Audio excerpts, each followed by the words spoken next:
वाराणसी का मूल नगर काशी था। पौराणिक कथाओं के अनुसार काशी नगर की स्थापना हिंदू भगवान शिव ने लगभग 5000 वर्ष पूर्व की थी, जिस कारण ये आज एक महत्वपूर्ण तीर्थ स्थल है। ये हिंदुओं की पवित्र सप्तपुरियों में से एक है। स्कंद पुराण, रामायण एवं महाभारत सहित प्राचीनतम ऋग्वेद सहित कई हिंदू ग्रंथों में नगर का उल्लेख आता है। सामान्यतः वाराणसी शहर को कम से कम 3000 वर्ष प्राचीन तो माना ही जाता है। नगर मलमल और रेशमी कपड़ों, इत्रों, हाथी दांत और शिल्प कला के लिए व्यापारिक एवं औद्योगिक केंद्र रहा है।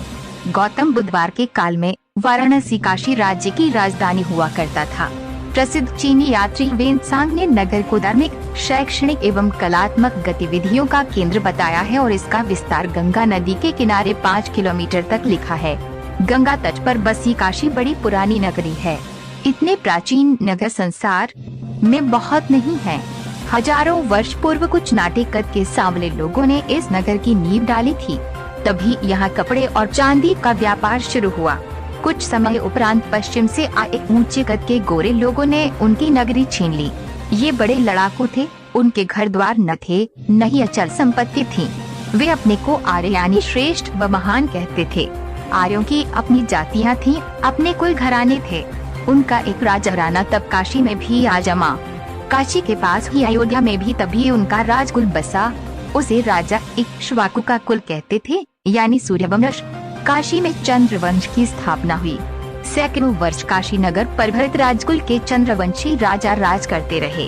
काशी तब आर्यों के पूर्वी नगरों में से थी। पूर्व में उनके राज की सीमा, उससे परे पूर्व का देश अपवित्र माना जाता था। महाभारत पूर्व मगध राजा जरासंध ने राज्य किया और काशी भी उसी साम्राज्य में समा गई। आर्यों के यहाँ गया के विवाह स्वयंवर के द्वारा होते थे। एक स्वयंवर में पांडवों और कौरवों के पिता भीष्म ने काशी नरेश की 3 पुत्रियों अम्बा, अंबिका और अम्बालिका का अपहरण किया था। इस अपहरण के परिणाम स्वरूप काशी और हस्तिनापुर की शत्रुता हो गई। महाभारत युद्ध में जरासंध और उसका पुत्र सहदेव दोनों काम आए। कालांतर में गंगा की बाढ़ ने पांडवों की राजधानी हस्तिनापुर को डुबा दिया। तब पांडव वर्तमान इलाहाबाद जिले में यमुना किनारे कौशाम्बी में नई राजधानी बनाकर बस गए। उनका राज्य वत्स कहलाया और काशी पर मगध की जगह वत्स का अधिकार हुआ। इसके बाद ब्रह्मदत्त नाम के राजकुल का काशी पर अधिकार हुआ। उस कुल में बड़े पंडित शासक हुए और में ज्ञान और पंडिताई ब्राह्मणों से क्षत्रियों के पास पहुंच गई थी। इनके समकालीन पंजाब में क्या के राजकुल में राजा अश्वपति था। तभी गंगा यमुना के 2 आम राज करने वाले पांचालों में राजा प्रवयंजबली ने भी अपने ज्ञान का डंका बजाया था। इसी काल में जनकपुर, मिथिला में विदेहों के शासक जनक हुए, जिनके दरबार में याज्ञवल्क्य जैसे ज्ञानी महर्षि और गार्गी जैसी पंडिता नारियां शास्त्रार्थ करती थीं। इनके समकालीन काशी राज्य का राजा अजातशत्रु हुआ। ये आत्मा और परमात्मा के ज्ञान में अनुपम था। ब्रह्म और जीवन के संबंध पर, जन्म और मृत्यु पर, लोक पर तब देश में विचार हो रहे थे। इन विचारों को उपनिषद कहते हैं। इसी से ये काल भी उपनिषद काल कहलाता है। युग बदलने के साथ ही वैशाली और मिथिला के लिच्छवियों में साधु वर्धमान महावीर हुए। कपिल वस्तु के शाक्यों में गौतम बुद्धवार हुए।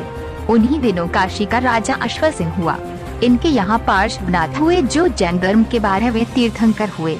उन दिनों भारत में 4 राज्य प्रबल थे, जो एक दूसरे को जीतने के लिए आपस में बराबर लड़ते रहते थे। ये राज्य थे मगध, कोसल, वत्स और उज्जैनी। कभी काशी वत्सों के हाथ में जाती, कभी मगध के और कभी कोसल के। पार्श्वनाथ के बाद और बुधवार से कुछ पहले कोसल श्रावस्ती के राजा कंस ने काशी को जीतकर अपने राज में मिला लिया।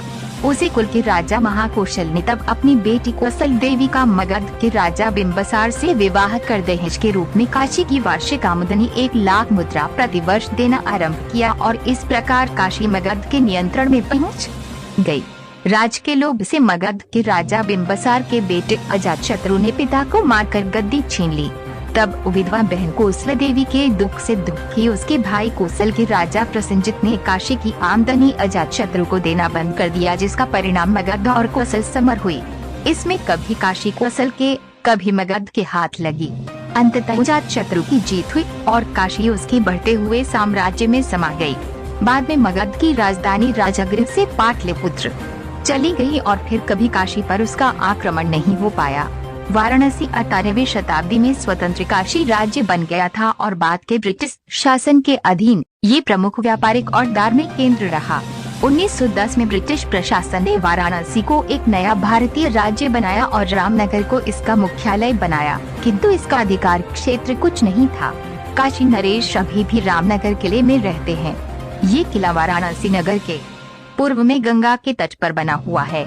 रामनगर किले का निर्माण काशी नरेश राजा बलवंत सिंह ने उत्तम चिनार बलुआ पत्थर से 18वीं शताब्दी में करवाया था।